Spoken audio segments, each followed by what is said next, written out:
Well, I'll say good morning to everyone. So we've been talking about different ways of testing spherical surfaces. And we're going to continue that today with the Ronchi test. So we talked about using a knife edge. And we said, well, when you use a knife edge, you're generating a shadow, depending on which rays you're blocking. And we calculated what the edge of the shadow was. The equation describing the edge of the shadow. And then we went from the knife edge test to the wire test, where we replaced the knife edge with a wire. And we said, well, the same equations that described the edge of the shadow for the knife edge describe the shadow for the wire. Well, what we're going to do today in the Ronchi test is that we're going to essentially use many wires. And so the same equations that we derived last class will apply to the Ronchi test. But now instead of having the shadow of just one wire, we're going to have the shadow of many wires. So the beam is coming to focus here from some optical system back here, lens, mirror, whatever. And near the focus, we're going to, just like we put in the knife edge, we put in the wire. Now we're going to put in this Ronchi ruling, which is just a series of transparent and opaque lines.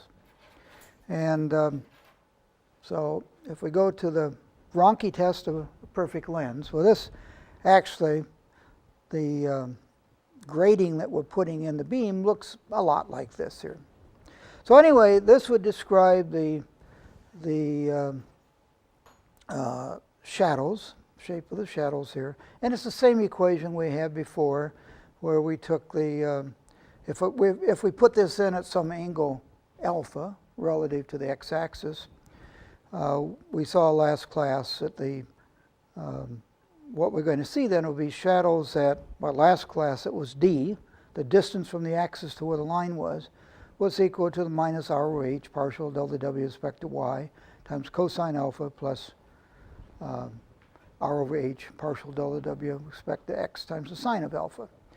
The only difference here is that we have many wires, and so we'll say instead of d, we'll put md, m being an integer, the particular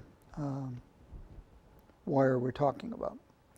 And if we put in here that alpha is equal to 0, we get straight lines. I mean, we saw that with a knife edge. We saw that with a wire test. Wire test, we get one straight line. Now we get several straight lines. And the number of lines we get depends on just where we put the grating.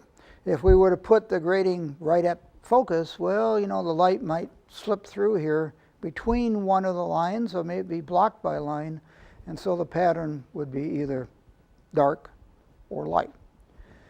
If we move it a little ways from focus, well, we're just going to have a few wires in the beam here, and so we're going to see a few shadows.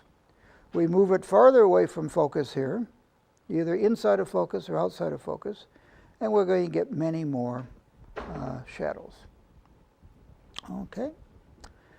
For spherical, well, if we go through the equations and we put in where we used to have a d, and maybe we set the d equal to 0, now we're going to say leave the d in there, make it md, and we're going to get several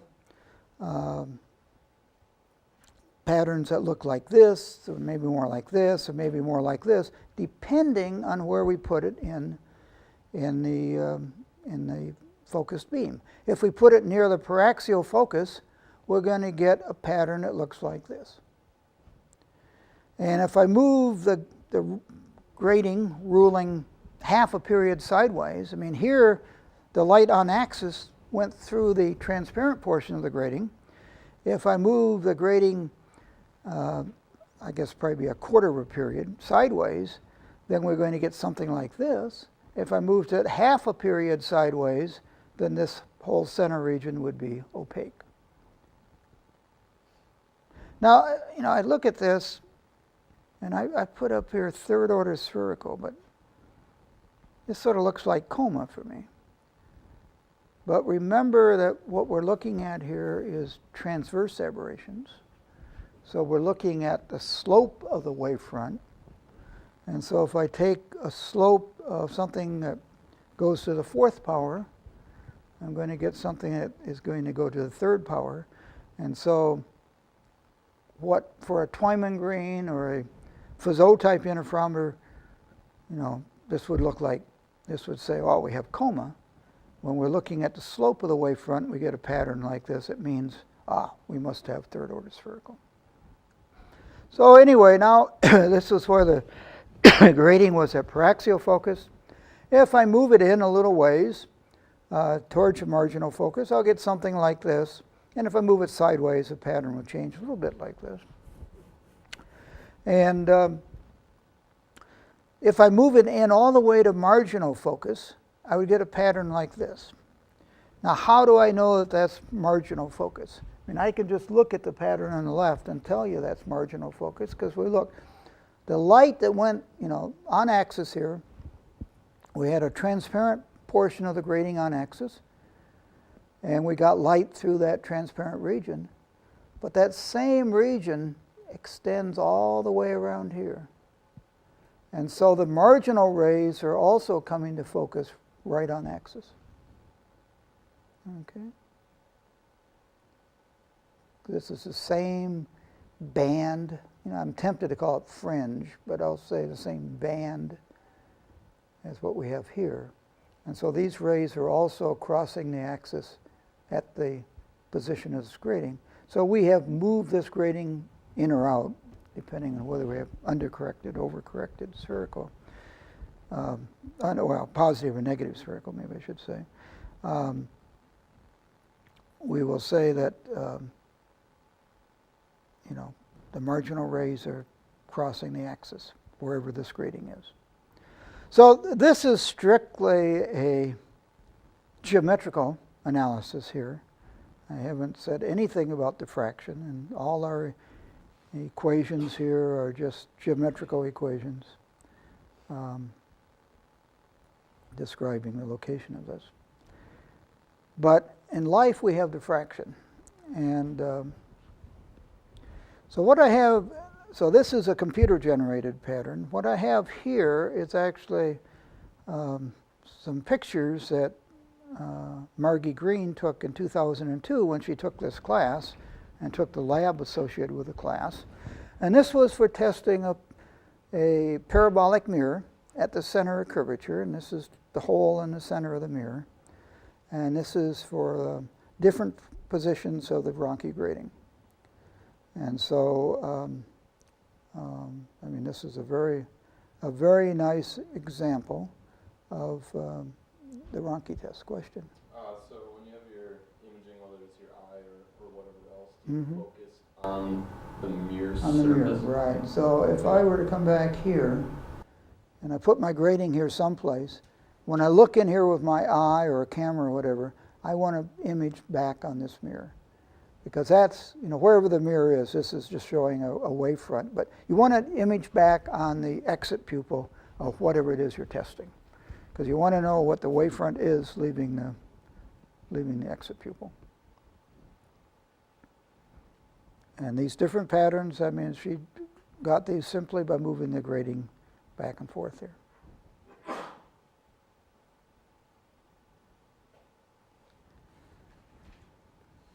Now it's funny, when I have taught the lab for this in the past, I always say, well, the Ronchi test is one of my least favorite tests. And I'll give you some reasons in a minute why I say that. And then I ask them at the end of the semester, which lab was your favorite lab during the semester? And the majority say the Ronchi test. Every year I've done it. That's the majority say that. And why do they say that? And I mean, first off, it's a very simple test. Very simple test. And you get, I mean, this is kind of pretty, It's a nice pattern. And it's very easy to get patterns as nice as this. And so that's why the students like it. Now, as I said, we've thought about this just as a geometrical test. But there is diffraction. and you have a grating. Grating produces different orders. And so I have another picture here. This I took out of Applied Optics. It was a special issue a long, long time ago on the Ronchi test. Something like 40 years of the Ronchi test or something like the issue Applied Optics was called. And I took 2 or 3 pictures out of that, or a few pictures out of that issue. So if I look here on the left, well, first off, if I look at this, I have ellipses and I have hyperbolas. And we said for the knife edge test, and the same thing is true for the wire test and the Ronchi test, when I have ellipses and I have hyperbolas, I have coma. Okay? So even without looking at the title here, just look at this pattern. And I know what this is measuring a slope, so this must be, coma. And the difference between these would be the wire, the orientation of the wire has been rotated 90 degrees. So maybe one of these I should have the 3 vertical instead of sideways. But anyway, the wires are rotated 90 degrees. But if I look here, I mean, it's kind of interesting. I see an order there. I see an order here. And I see an order here. And it's almost, we haven't talked about lateral shear interferometers yet. We soon will. This is sort of like a lateral shear interferometer, but it's a Ronchi-gram. And this pattern here, I mean, there's another order out here, which we can't see. It's dim, maybe. But that's what's producing these patterns here. And so it's kind of interesting that what we predicted geometrically is the same shape patterns as what we get, just interference. I mean, it's all the same thing.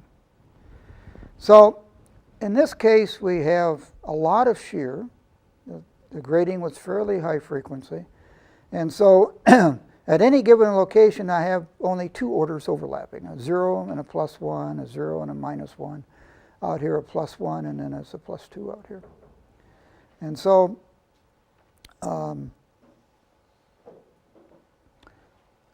I'm seeing interference here, but it looks the same as the Ronchi-gram. It is the same. And now if I look at astigmatism, I love this pattern right here. So if I look here, see the lines are vertical here. So again, I see 3 orders. And they're vertical here, they're rotated, here they're rotated. So whoever took these, how did they change the test setup and going from the middle one to say this one or to this one? Remember what we said last class? We said that if we, with astigmatism, we get straight lines, okay, and you're showing it with your hand, right? And so we don't want the grating to be aligned with the axes of the astigmatism. We want it aligned at some angle relative to the axes, not at 0 or 90 degrees, maybe 45 or whatever, but not at 0 or 90 degrees. And then what we do, we simply take the grating and we move it back and forth here, longitudinally. And the grating in the Ronchi-gram, the lines making up the Ronchi-gram, will rotate. And so this picture I showed you, we'll go back and look at it again in a second, it's just we've taken the grating and we've moved it along here longitudinally and took pictures for different longitudinal positions. So it actually works. And so the grating was not at, along the axes of the astigmatism at some angle to that, and then we just transverse the grating back and forth. Okay.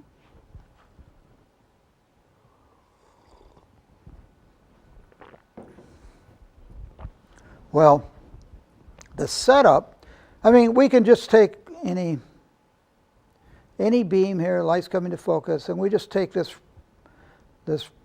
Ronchi grating, and the grating looks just like this pattern we have here, but take the Ronchi grating, put it in the beam here. And the source here, do we have to have a point source for this to work?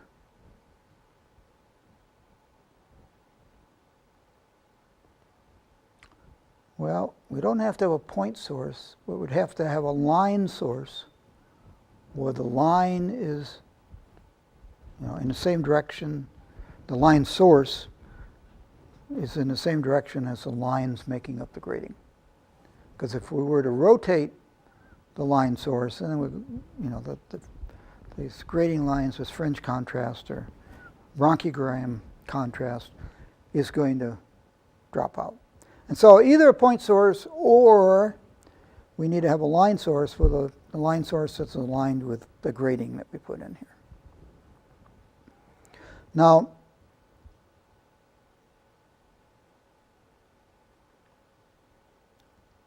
there's a way to use an extended source.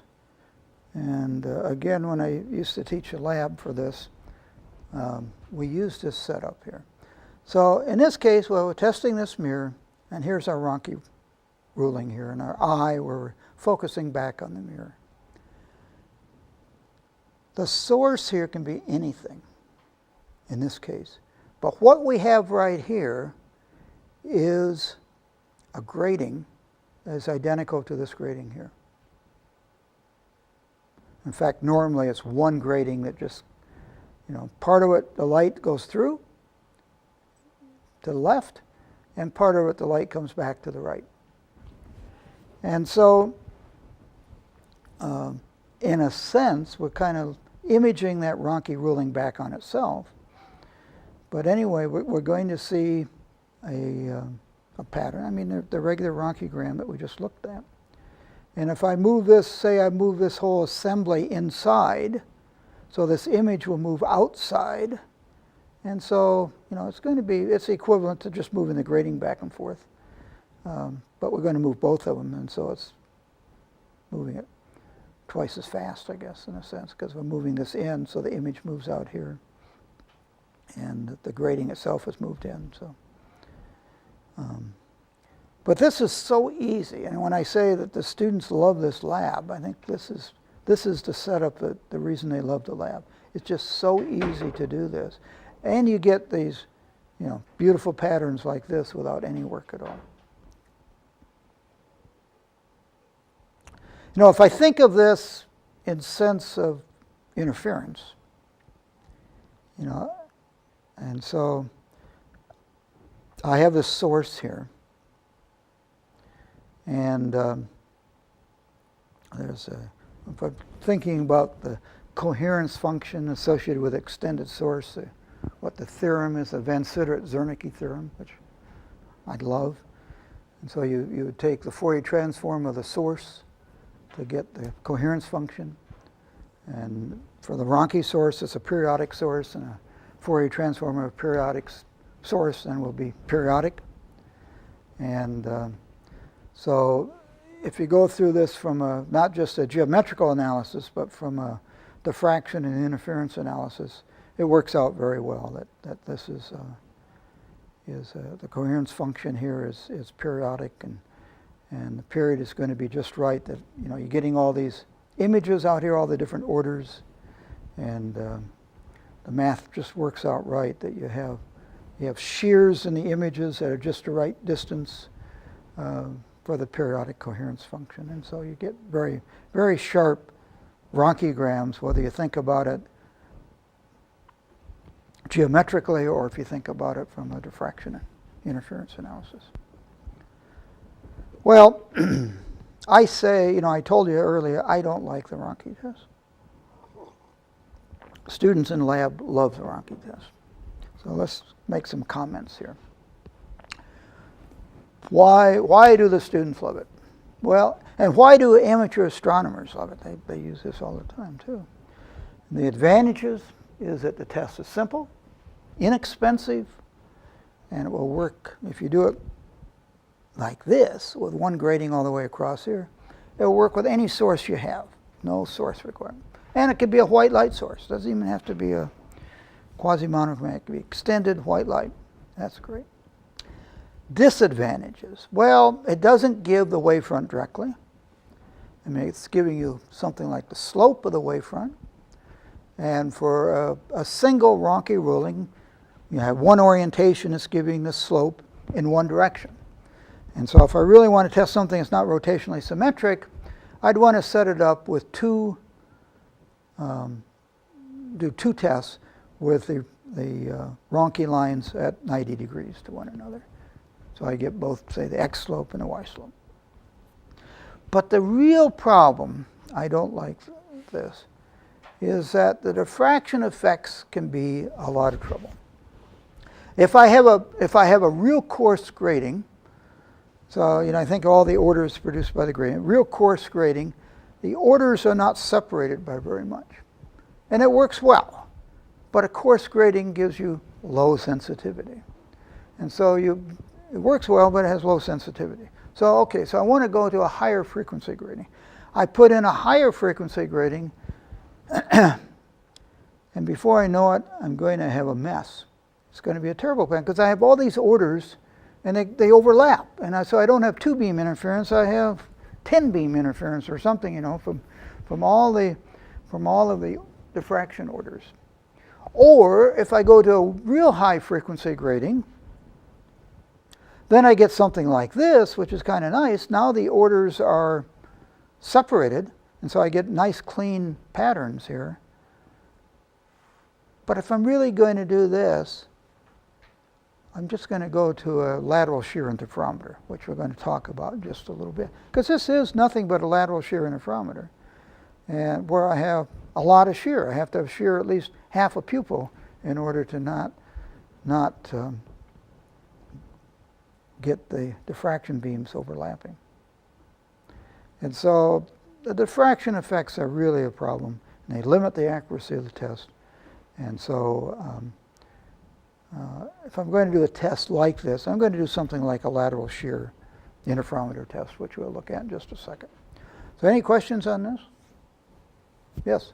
So when you use high frequencies grating, you have to use laser, right? You cannot use white light because you get the separation of color when it interferes, right? Because it don't match the OPD. I'm going to, when I talk about lateral, that's actually a very good question.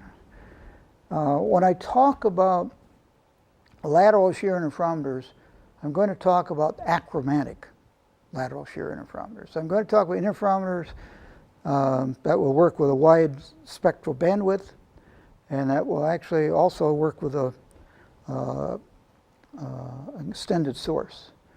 And it's going to turn out with these grating interferometers, things work out very well for many different wavelengths. But I'll talk about that in just a few slides from here when I talk about lateral shear. And what I say for lateral shear will also apply here. So I just want to make sure that if you have a localized slope error, you'll see that in the corresponding part of the Ronchi-gram, right? Right. Okay, so you'll see it change in how it... You'll see something that shows you the slope of that, a slope in the direction of, well, shear I'll call it, in the direction of displacement, in a direction perpendicular to the lines. You'll see it. Yeah. So you have to interpret that slope. You have to go through some integration process to get back to what the wavefront is. Yes? One more question. If the grating, like the slide you showed before, where you have that's the diffusion source. The diffusion This one? Yeah. Mm-hmm. If you have the source at 2R away from the mirror, you're not going to see anything, right? You need some defocus in order to see. Well, so if I put this here, and if I image it right on top of itself down here, no, I'll still see things. I'll see the transverse aberration without any defocus, and so well, it would just be. I mean, in this case, I wouldn't see anything at all because there's no aberrations. But if I do this one, then I will see something, and it would be, if I have it at the paraxial focus, you'll see a pattern just like this. But when you have focus right on the grating, can you separate the order? Can I separate Yeah. It's some shear, right? How would you say it? Well, yeah, I mean, there's two ways of thinking about that. You're thinking about it as a shear if I have a lot, if I have a high frequency grating, or you think about it as these lines from the slope errors. They're going to be in the wrong location, and so we're going to see not straight lines, but we're going to see something like this, depending on what aberration we have. So it's just going back. If it's right, if it's imaged right on itself, it's just going back to the equations we derived last class, where we set epsilon sub z equal to 0. And so we have just the transverse aberration due to the aberration itself, not with any defocus term in it.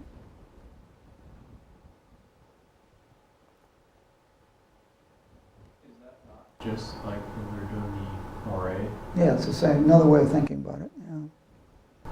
But, except I'm imaging back. I mean, it gives us like the moire, but we're not imaging on the moire plane. We're imaging back on the surface here. So I'm seeing, I have these light going through the open portions here. This is imaged back here, and depending on whether that little region is imaged onto an open portion or an opaque portion of the grating determines whether the shadow that I see back here is going to be light or black, light or dark. Moire, I would be looking in this plane, but I'm really imaging back here. So you're seeing a moire thing, but then I'm re-imaging where I'm looking. I'm looking back in this plane.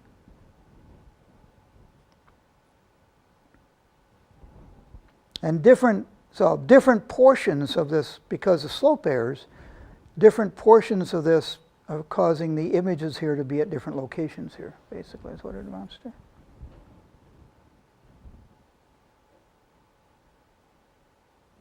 If this portion images a transparent line on a transparent line here, then that will look bright. If this portion images a transparent line onto an opaque line here, then it's going to be dark. Okay? Well, I showed you these pictures that I said Margie Green, when she was a student here, she had taken these pictures. She loved the Ronchi test. And she ended up making up T-shirts that had this on the T-shirts. So I kind of like this. I like me, if you can see that. And those of you don't know Roland Shack, maybe. I talk about him all the time, but that's Roland Shack. And who do we have here? Well, they took it very well. And so I have a couple of these T-shirts at home. Okay, so we talked about the Ronchi test. And it's really very similar to the lateral shear. The same equations work, everything works. And I mean, with lateral shear, we're just saying, well, we're taking our pupil, whatever it is we're testing, say this lens here, and I'm taking this pupil and I'm getting two images of the pupil, and in the region of overlap, I'm going to get some interference fringes. And I mean, boy, it looks just like that, doesn't it? Looks just like that. And so the tests are really very similar, except in the Ronchi test, you have all these orders. If you have enough shear, high enough frequency grading, the orders separate. If the frequency grading isn't high enough, the orders don't separate, and you get a complete mess. But if we do the lateral shear interferometry right, we're just going to have two beams. We're going to get two beam interference. And there's going to be some shear between the two beams, we'll say delta x. And there's a million ways of making these lateral shear interferometers, and we'll look at a few ways of them. And we'll look at achromatic ones, as I said, and all different types here. But probably the most commonly used lateral shear interferometer is a plane parallel plate. And so if we think here, we have a lens, light coming out here, is almost collimated, say. And so we get some light reflected off the first surface, and some light goes through here and is reflected off the second surface and out. And so we have two beam interference. Now, I also have a beam that's reflected here and back out. But these are, these are a few percent reflectivities. And so this next beam is going to be much less bright than these two primary beams here. So anyway, we have the wavefront duplicated, separated by a distance delta x. So if I think about this for a second, so let's say that the wavefront we're trying to measure is delta w. And so we get a bright fringe whenever, well, one of these beams is shifted sideways, some distance delta x, and the other beam, say, is not. And so we're going to get a bright fringe whenever the difference in these two wavefronts is an integer number of wavelengths. And I could say, so this is, this is exact here. There's no approximation there at all.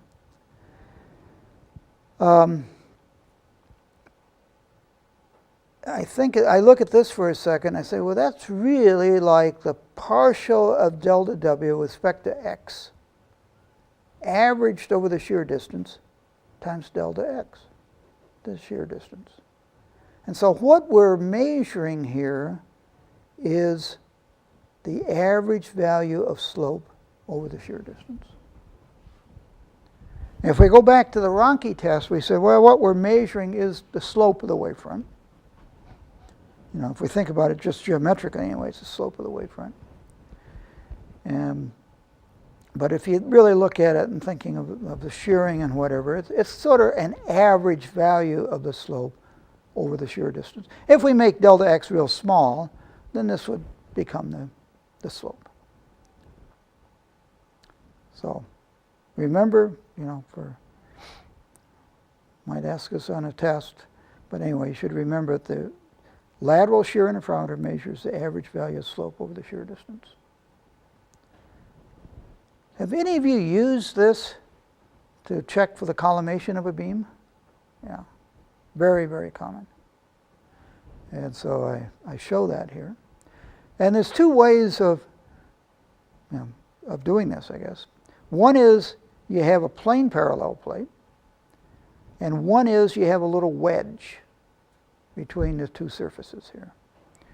So if I have a plane parallel plate, if this is really collimated here, well, we're interfering two collimated beams, and they're parallel to one another because the two surfaces here are parallel.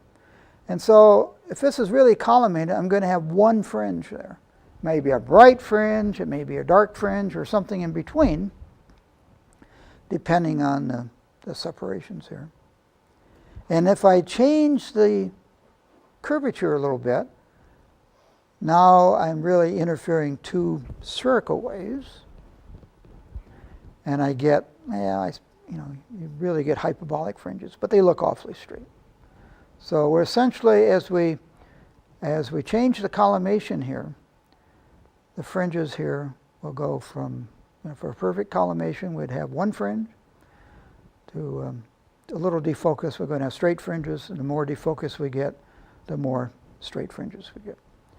So as you know, that's just taking this lens and moving it back and forth, and we can easily test when we have collimation. Now this is going to work only with a laser beam because we have a fair amount of path difference right now, and so we have to have coherence. So this interferometer has a name associated with it. It's called the MURTY, M-U-R-T-Y, MURTY interferometer, after M.V.R.K. Murty, who published this. And once I published a paper where I had this in it, and I didn't call it the Murty interferometer, I called it the plane parallel plate interferometer. And I got a letter from M.V.R.K. Murty letting me know that it's the Murty interferometer. So, M-U-R-T-Y, Murty. Now, this is a good way of testing collimation, but probably a better way is to put a little wedge in here. And the wedge is going to be in the direction perpendicular to the shear. So we have shear going this way. So shear is going this way. And you want the wedge to be in the opposite direction. And so when we're at perfect collimation here, we're getting no fringes due to the shear, but the wedge is introducing a tilt between the two beams. And so we get these tilt fringes. And this tilt is independent of the collimation here. It just depends on the plate we have, okay? So we get these tilt fringes, and so I have 1, 2, 3, 4, I guess.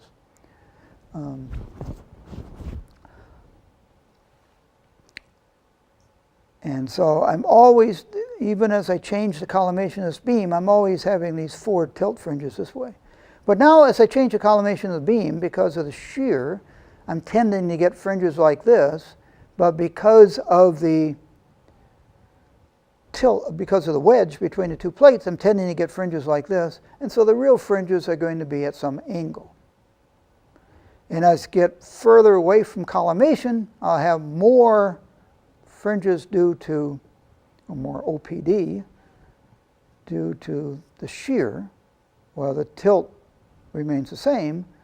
And so as I move farther and farther away from collimation, these fringes are going to become more and more vertical. And so the idea is that as you go through collimation, you'll have fringes at some angle, and then when you get right at collimation, the fringes are going to be horizontal, going to be running in the direction of the shear. And as you keep moving the lens in the same direction, the fringes are going to go the other way. So as you move the lens back and forth, the fringes just go like so. And you end up then that this is the case. You generally have a wire or some mark that shows you when you have a horizontal line here, and so you can see when the fringes are running parallel to that horizontal line. Now I'm going to claim this, having a little wedge gives you a little better accuracy. Can anyone tell why that might be the case? I'll drink some coffee while you think about it. When you have spherical, when you have spherical in the wavefront. I'm assuming I have no aberration. It's just a spherical beam with no spherical aberration, but just a defocus. Yeah. I mean, you have a line to line it up with versus with the other one. For us, it's just difficult to tell. You know. Yeah, it's difficult here to, you're close to a null, but are you exactly at a null? You can't tell. But here you can detect very little rotation, small rotations of these fringes. So I think this is a more accurate way of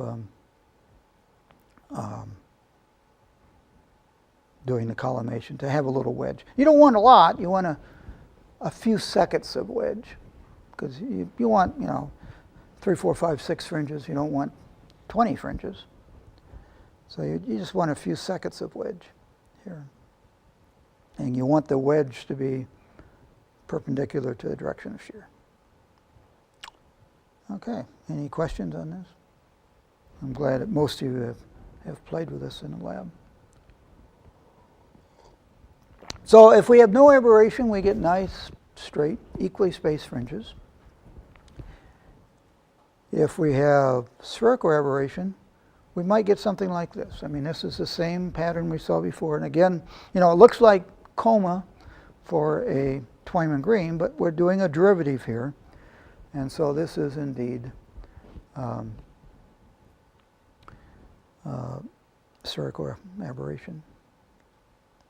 And if we look here at the one on the right, this dark fringe here, we see that's the same fringe as goes around here. Okay. So if you were to analyze this, you want to remember, as you go across here and look at the fringe order number, that's the same fringe as what we have right here. So that gives you an idea of how close we are to marginal focus. I mean, at marginal focus, this fringe would be go out here and go right at the edge. So we're not quite at marginal focus, but we're a long ways from this to be paraxial focus here.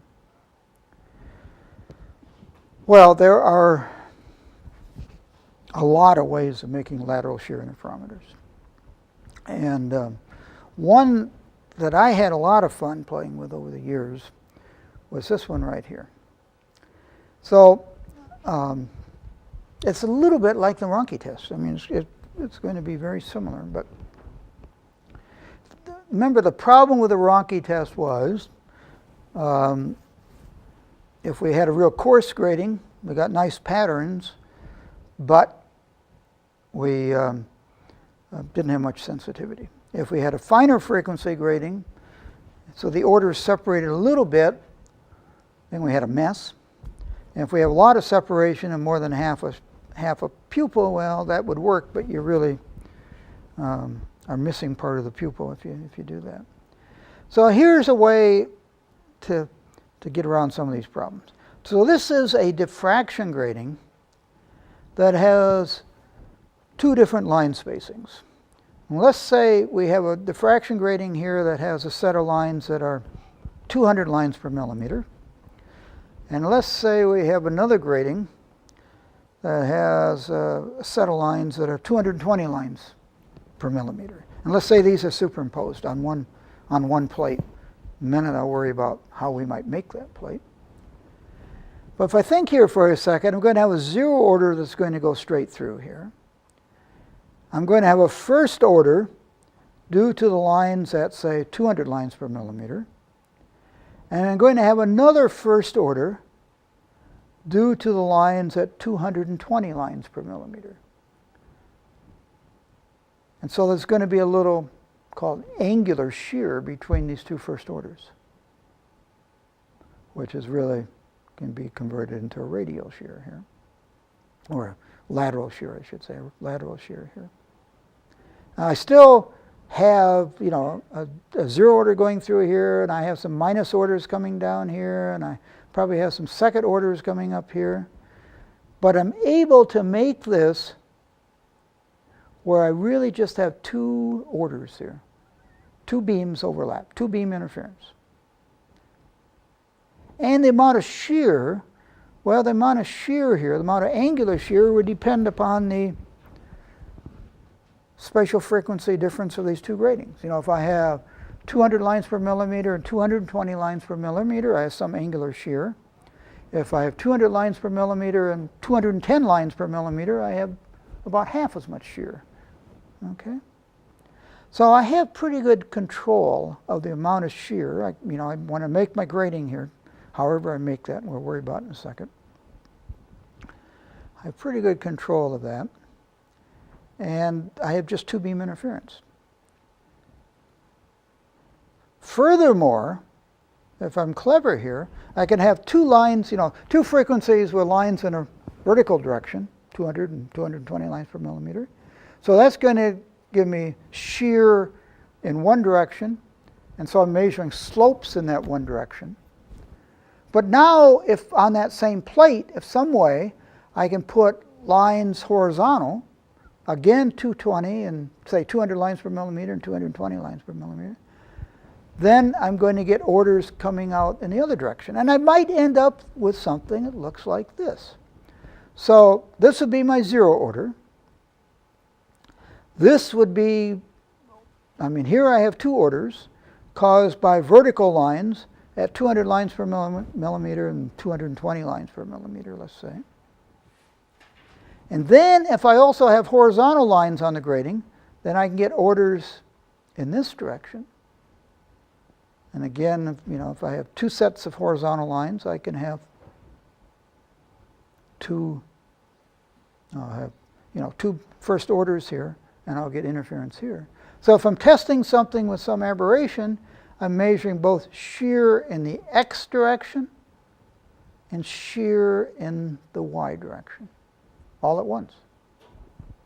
So to get that, would the real setup be a little bit less of an exaggerated angle than the drawing before? Would the diffracted order, it looks like the zeroth order is going through, so the way you draw it. Yeah, well here the zero order is going through. And you miss the lens, so And it's going to miss that lens. Yeah.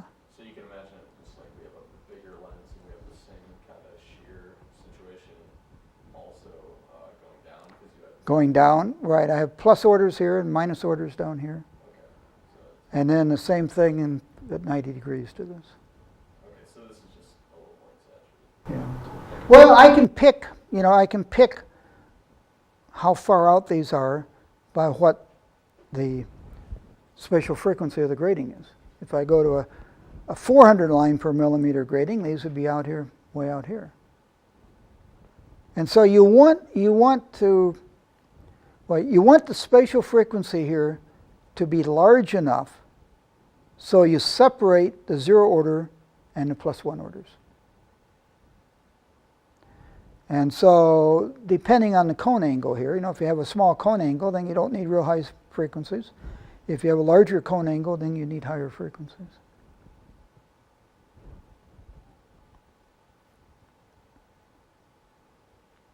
So the nice thing here is that I'm getting shear.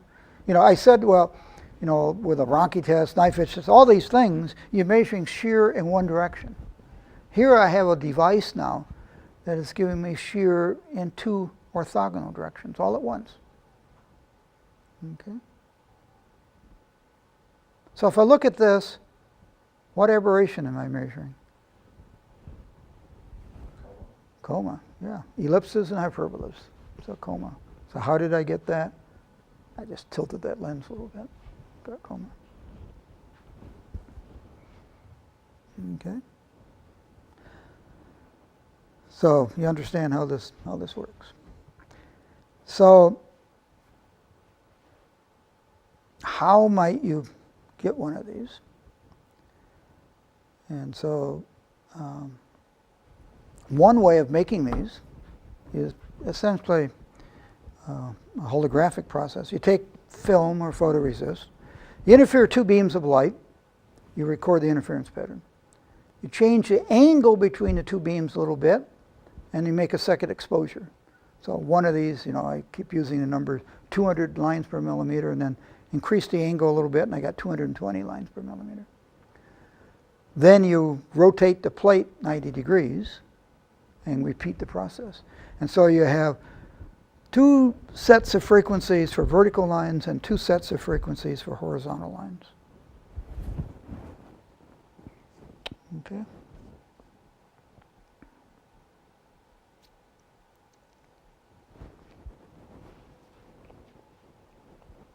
So I have a patent on this, and I never made I made $1 because I was working at a company, and they gave me $1 for that patent. And I don't think they even got their dollar back on it.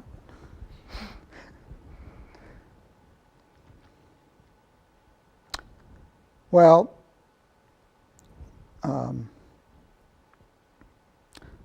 I like to phase shift everything in the world. So how would we do phase shifting for this lateral shear interferometer?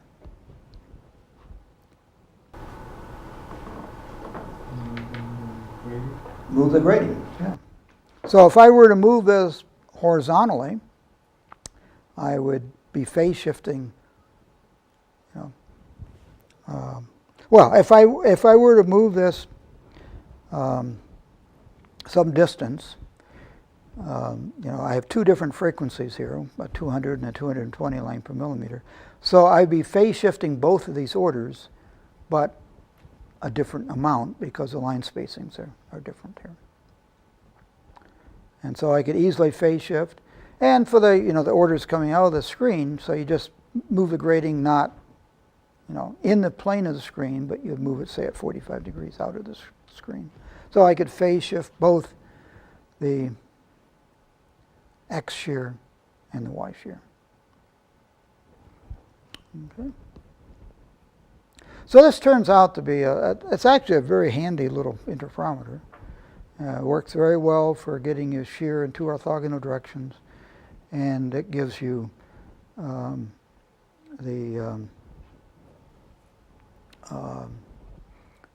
phase shifting pretty nicely. And when I was kidding that the company that I did this when I was at iTech Corporation, I said they gave me $1 and never really got their money back, and that's not quite true. This was used in the very first adaptive optics correction of atmospheric turbulence. This was the wavefront sensor right here. Okay, so I mean, I love gratings, so let's go on and look at another grating type interferometer. Here, I'm going to have two separate gratings, so they're on different substrates. And they're going to be the same spatial frequency. And I'm also going to make it a cross grating, but we'll worry about that in a minute. So I'm just, two gratings. And if I think of the orders here, so I'm going to take these gratings, two together, and put them right there at the focus again. And then I'm going to rotate one grating relative to the other one. So the gratings, cross gratings, will produce, four orders here. And if I take one grating and rotate it relative to the other one, the orders for the grating that I rotate will move.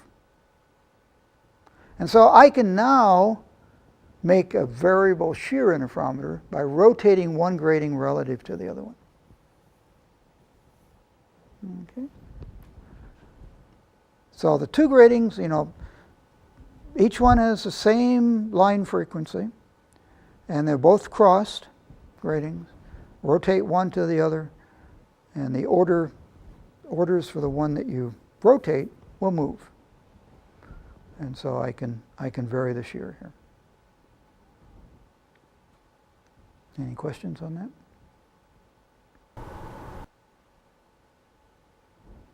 And this shows one of these, I can't see much, but anyway, the light coming out here, lens is focusing the light down on two gratings, and this little lever right here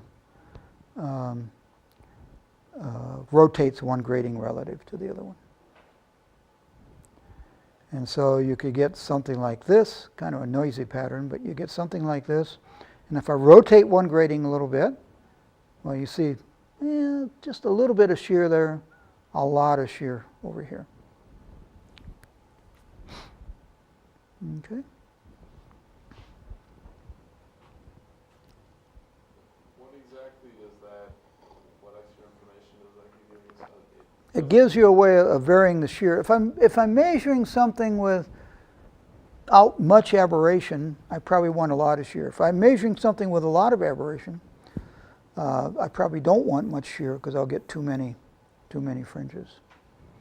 And I haven't talked about testing of A-spheres yet, but this is something you might use for testing an aspheric optic. Phase shifting, you wouldn't need to do this. No, you still may. I mean, and we will do phase shifting with this. Maybe these are too many fringes to really resolve, or if you have more aberration, that you certainly will get too many fringes, and so you want to reduce. Now, maybe I agree that if we're using phase shifting, it's less important that we have a reasonable number of fringes, but you get a little more sensitivity with larger shear, so it helps a little bit in the measurement. It's handy to be able to tune the amount of shear. There aren't that many shearing interferometers where you really can easily vary the amount of shear. This was a good way of doing it. You get a lot more noise, though. I mean, you get a lot of other orders in here. This is, it's the difference between multiplication and addition. The first device here, we kind of added these gratings on one substrate. Now we have two separate gratings, and it's multiplying one times the other. So we get some other cross terms here that makes it a little more noisy. So how would I phase shift this? I'll just move one of the gratings. Okay. Any questions? Well, we'll come back, say a little more about grating interferometers in a little bit because of the achromatic properties of them. But first I want to say a little bit about polarization interferometers. I mean, we've already mentioned the Wollaston prism many times in this class. And just showing a Wollaston prism with the crystal axes at 90 degrees to one another in the two parts here. And so we send in a beam of light, and one state of polarization will end up coming out in one direction, and another, the orthogonal set, orthogonal polarization will come out in this direction here. So we're getting an angular shear between the two polarizations. And the Savart plate, well, the crystals are cut a little bit differently, and the Savart plate is used with collimated light. So this is generally used where you focus the light down on this like a grating, and so you have a spherical beam coming out, and the two spherical beams are going to be rotated relative to one another. This is generally used with a collimated beam coming in, and now the two orthogonal polarizations will come out here with a lateral shear between them. So this is angular shear for testing spherical beams. This is lateral shear for testing of collimated beams, or nearly collimated beams. Well, I want to show, next I'm going to show you my favorite interferometer of the class, of the semester. I may have said that before, I can't remember, but this one is truly my favorite one. And again, when I was teaching the lab, this was always a lab experiment. And if I had to say which lab experiment was my favorite one, this would have to be it. And it's going to use a Wollaston prism. And I think I told you a long time ago the secret that when I left iTech Corporation, the first company I worked at, I stole just one thing, and that was the Wollaston prism, which I still have in my desk upstairs. And the nice thing about that Wollaston prism, you use it for this experiment here. So this is going to be a lateral shear interferometer for testing a spherical mirror. And it's going to involve putting this Wollaston prism near the center of curvature of this mirror. And we're going to have a source out here, and it's going to turn out this source can be anything. And I'll come back to that in just a second here. But this light here will go through a polarizer, through the Wollaston prism, and the polarizer is going to be at 45 degrees to the axes of this Wollaston prism. And so I'm going to get two beams coming out of here with an angular shear between them. Okay, just like we got right here. These two beams then are going to be focused back on the same Wollaston prism. And the shear that was introduced up here is going to be undone down here. Okay? And then the beams are going to come out here and through the polarizer again, out here to a lens. And we're going to look at the pattern down here. And what we're going to see down here is spectacular. It's just, oh, so beautiful. I'll show you some pictures in a minute, but the pictures don't really show you how beautiful this is. The thing about this, so what you're doing, you have this source, you have this light going through here, and I said, the Wollaston is introducing shear between the two polarizations. And when it comes back, the Wollaston undoes that shear. So that's sort of like the Namarsky microscope, where we had a Wollaston again, where we sheared and then we unsheared. And by shearing and unshearing, what does that enable us to use for the light source? Well, we no longer care about spatial coherence. I mean, it's wonderful. We no longer care about spatial coherence. So I can use an extended source up here because we shear and we unshear. But if I look at this lens here, this lens is going to image this mirror down here. And that beam has been sheared. And so the two orthogonal polarizations, well, I put in a polarizer here to generate only one. If I didn't have the polarizer there, the two orthogonal polarizations are sheared relative to one another. And with a polarizer, you know, they both have this, and I put the polarizer in at 45 degrees, so both these beams have the same polarization, but they're sheared relative to one another. So I actually have two images of this mirror down here sheared. So I do get shearing fringes. Okay, but I can have an extended source. Can I have a white light source? And the answer again is yes. If I put this Wollaston in just the right location, I think of this mirror is imaging this region down here. If I put it just right, so the region here where we have equal amount of the two prisms is on axis, and then, you know, one polarization will see a larger OPD here than the other one, but that will be compensated for down here. So if I put this right in the right vertical position, I will match the paths for the two interfering beams, and so I don't need temporal coherence. I can use white light.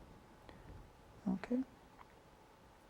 And then if I move this grating just a little bit sideways, then I'm introducing a little OPD between the two interfering beams, and you know, I'm going to change the fringes, the phase of the fringes anyway. But if I think of, you know, as I move this sideways, I'm introducing a little OPD between the two interfering beams. And as far as the phase difference between the two interfering beams, that's going to be different for different wavelengths. So I will tend to cancel out certain colors and enhance other colors.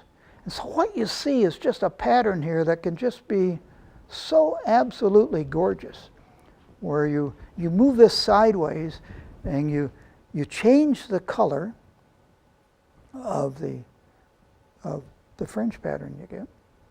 And it's just, I mean, this is a nice picture. I mean, it came out of Francone's book. But I tell you, you go to the lab, you see stuff that's even nicer than this. You see really, really nice stuff. It's just so colorful. I don't know, maybe some of you are colorblind. You miss how great this is. But I see colors so well that I love this interferometer. It's just so beautiful, so beautiful. And it's so easy to set up. You can move the source around. It doesn't bother anything. I mean, you want to make sure you have light going out here, but that doesn't matter. The only thing that really matters is the position here. If this is too far off to the side, you're introducing too much OPD between the two beams, and you won't, and so your fringe contrast goes away. If you move this in and out, what will happen if I move this, if I take this Wollaston and move it inside here? Well, move it closer to here, so the image of that's going to be back here. So that's going to be like introducing defocus into my interference pattern. And so that's going to tend to give me straight fringes, straight equally spaced fringes. So this will be introducing a little bit of defocus. So I've moved, you know, I've moved this either in or out, and I got my defocus fringes here. Now, this is kind of interesting by itself. Defocus fringes, I have, you know, at least I was good enough to get this right sideways here, and so I have, you know, the zero order fringe here. And the zero order fringe can be either bright or dark depending on relative orientations of the polarizer here and the polarizer down here. For my drawing, they have the same orientation, so I guess I would get a bright fringe there instead of the dark one. But anyway, now the colors are, you know, together, and then as we move out from there, the different colors will separate, and you get beautiful patterns. So this is not a very exciting interferometer if you use a monochromatic source, but using a white light source, you get such beautiful patterns. But I want to make sure you understand just how this works. It's kind of it's a lot like the Nemarsky. But the nice thing, you shear and unshear, so you use an extended source. You can match the paths between the two interfering beams, and so you use a white light source. And then you introduce a little OPD between the two beams, and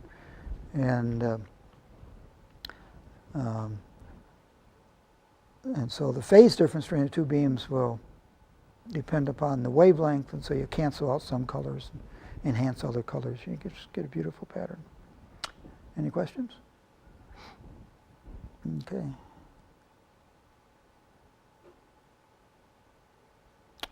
Well, I want to go back to the grating interferometer, because I want to talk about white light with a grating interferometer. And this really goes back to the Ronchi. I mean, they're the same thing. So let's say we have a grating here. And let's say the source is right there. Light comes here, and we're going to get a plus order and a minus order. And what the grating equation is, d sine theta is m lambda.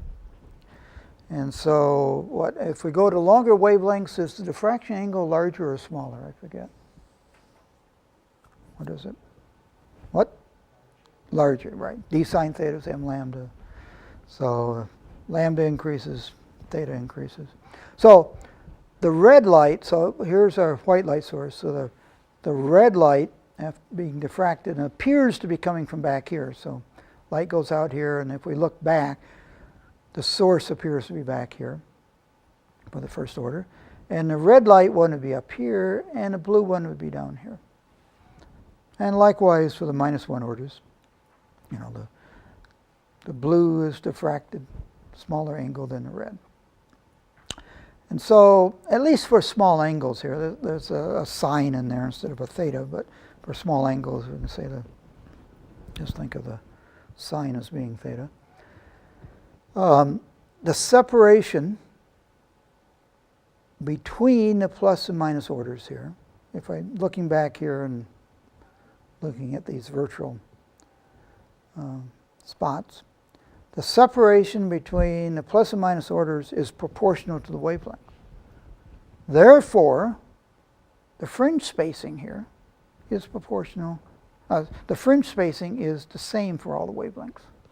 Because if I'm interfering, 2-point sources, I want the separation to be larger. If I want to get a given spatial frequency, I want the separation to be larger for the long wavelengths than for the short wavelengths. So, I mean, the grating just diffracts the light, and then, the diffraction angle is proportional to the wavelength. Now, if I want to see interference fringes here, for a given spatial frequency, the separation of these sources has to be proportional to the wavelength. And so everything works. It just works out nicely. So over here, the interference fringes would be, the spacing would be the same for all wavelengths. The other thing is of interest, so that's item 1. Item 2, the midpoint between these sources is independent of wavelength. So not only is the separation proportional to the wavelength, but the midpoint here is wherever the source was. So the midpoint is independent of the wavelength. And so not only is the fringe spacing the same for all wavelengths, the fringe position is the same for all wavelengths. Let that sink in for a second. So, if I could have the reds, having the right spacing, but everything could be moved up. And so the center point would be different for the red and for the blue, and then, while the fringes all have the same spacing, there would be a little displacement between them, and they would tend to wash out. Okay, so understand this before we go to the more complicating thing on the next slide. So there's a whole class of achromatic interferometers using gratings, and they're all kind of based on this. Yes? I missed the first part. Where is the source? 'Cause The source is right there, let's say. Point source.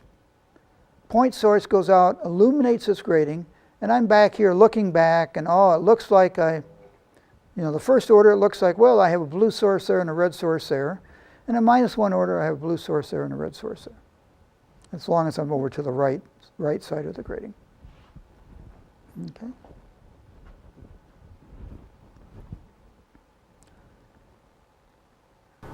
Now let me go to the 2-frequency